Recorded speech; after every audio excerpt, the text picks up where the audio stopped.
2026-এর expo তো মালদা এবার শুরু হয়ে গেছে, তো আমিও মুকুটে চলে গেছিলাম মেলা ঘোরার জন্য। কিন্তু ও বাবা, মেলায় যে দেখি কতই না ভিড়। তো এদিকে দেখো আমি টিকিট কেটে নিয়েছি, আর টিকিট কেটে ভেতরে ঢুকতে দেখো নাগরদোলা। আর এবার এক্সপো যে আমি কি কি দেখলাম, এবার কিন্তু এক্সপোতে অনেক নতুন নতুন জিনিস এসেছে, সেগুলো আমি তোমাদের সাথে শেয়ার করব। কিন্তু মেলা আর কি করবো, প্রথমেই দেখো আমি কানের কিনতে ঢুকেছি, কারণ আমি বিনা কানের পরেই চলে গেছিলাম। আমার মতো পাগল কেউ আছে নাকি?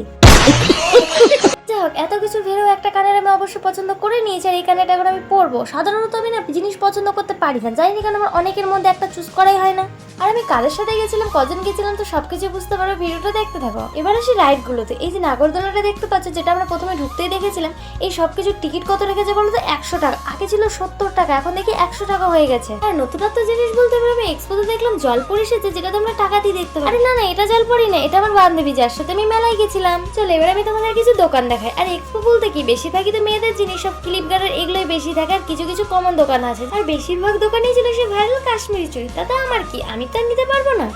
कौन है ये लोग? আর এদিকে আমি এক পাগল ট্রানজাকশন ভিডিও করবো, বাড়িতে তো আগের একটা পার্ট নিয়ে এসেছি, আর এখানে একটা পার্ট নিয়ে যাবে। কিন্তু তোমরা তো জানো তোমাদের ইয়ে কতটাই না লজ্জাবতী, একটা ছোট ক্লিপ নিতে লজ্জাতে তো মরেই যাচ্ছিলাম। যাই হোক, যেমন তেমন হোক একটা ক্লিপ তো নিয়ে নিয়েছি, বাকি ভিডিও তো তোমরা দেখেই নিয়েছো। এই ছিল আমার এক্সপোর কাহিনী, বাকিটা লং ভিডিওতে আসবে। টাটা।